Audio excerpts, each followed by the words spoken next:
गरीबी में इंसान किस लेवल तक जा सकता है, किस हद तक जा सकता है और ये सिस्टम इंसान को किस हद तक पहुंचा सकता है।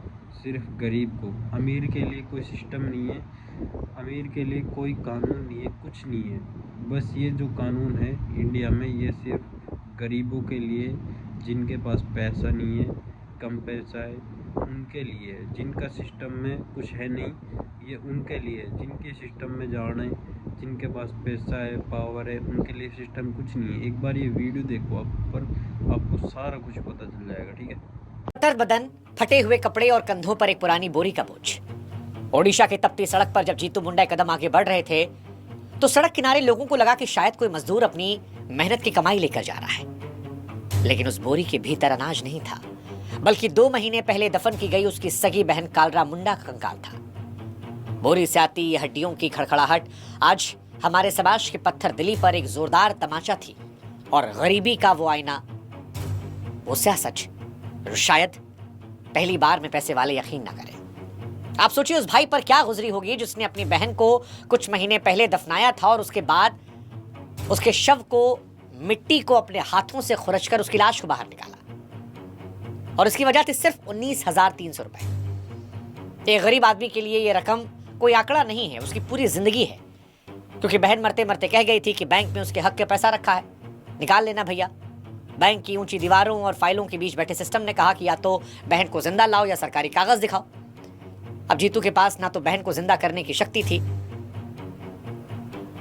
और ना बार बार वो दिहाड़ी छोड़कर यूं चक्कर काट पा रहा था। उसके लिए इस बैंक में रखा पैसा उस पहाड़ जैसा था जिससे शायद वो चढ़ ही नहीं पा रहा, उसकी चोटी नहीं दिख रही थी। और थक हार कर उसने वो किया जिसने आज पूरे देश को हिला दिया है।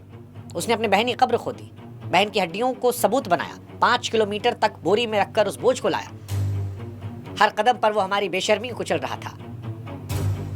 उसकी बहन ने कंकाल मानो चीख चीख कर कह रहा था कि इस देश से मरने के बाद भी चैन नहीं अगर आपकी जेब खाली है।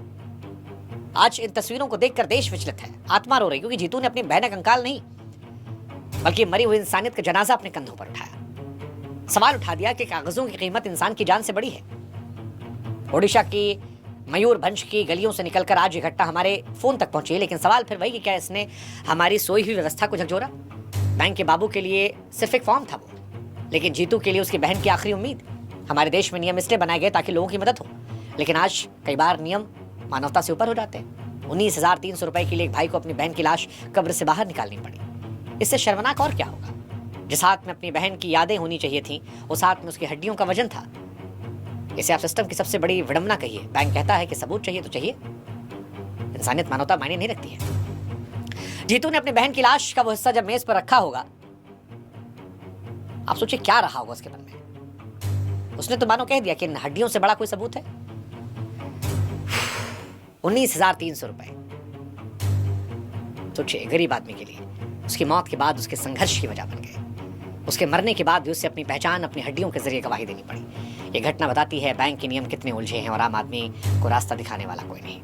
ये घटना एक भारत में 2 भारत को दर्शाती है, क्योंकि जब हम पीछे मुड़कर देखते हैं 2 भारत नजर आता है। एक चमकता हुआ भारत जहां करोड़ों लोग एक फोन कॉल पर मिल जाते हैं, डिजिटल इंडिया का शोर, दुनिया की 5वीं सबसे बड़ी ताकत होने का ढोल, आलिशान होटलों में बैठकर करोड़ों की डील होती है, बड़े बड़े रईस बैंकों में हजारों करोड़ डकार कर विदेश भागते हैं, कोई नियम नहीं। दूसरी तरफ एक से सख्ता हुआ भारत, जहां जीतू जैसा इंसान एक मामूली डेथ सर्टिफिकेट के लिए दर-दर की ठोकरें खा रहा है, जहां बैंकिंग सुधार के दावों के बीच गरीब को अपनी सच्चाई साबित करने के लिए मुर्दों को कब्र से बाहर निकालना पड़ रहा है। ये भारत तरक्की की चकाचौंध से बहुत दूर अंधेरे में दम तोड़ रहा। इंटरनेट की रफ्तार तो है, लेकिन गरीब की पुकार सरकारी दफ्तर की सीढ़ियों पर चढ़ते हुए दम तोड़ देती है, क्योंकि सलाह देने वाला कोई नहीं।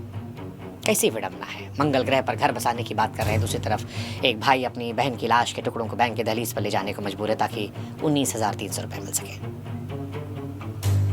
ये विकास सिर्फ कागज पर है, जिसका जमीन से कोई लेना देना नहीं।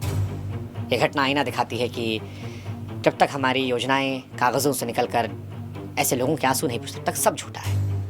5 किलोमीटर के सफर ने पूरे देश के सिस्टम को एक्सपोज कर दिया। सड़क, बोरी, कंकाल हमसे सवाल पूछ रहा कि क्या जवाब है हमारे पास, या फिर हम एक मोबाइल खोलकर नया ऐप चलाकर सब कुछ भूल जाएंगे। ये कहानी केवल जीतू मुंडा की गरीबी की नहीं है, हमारी व्यवस्था को एक्सपोज करने वाली है, जहाँ इंसान की कीमत कागज तय करते, उसकी मजबूरी नहीं। हम कहने को तो कहते हैं कानून सबके लिए बराबर, लेकिन क्या है? क्या किसी बड़े नेता या रईस को अपनी पहचान साबित करने के लिए अपनों की कब्र खुदनी पड़ती? गरीबी का सबसे डरावना चेहरा यही है कि आप से आपके अपनों का गम मनाने का हक छीन जाता है।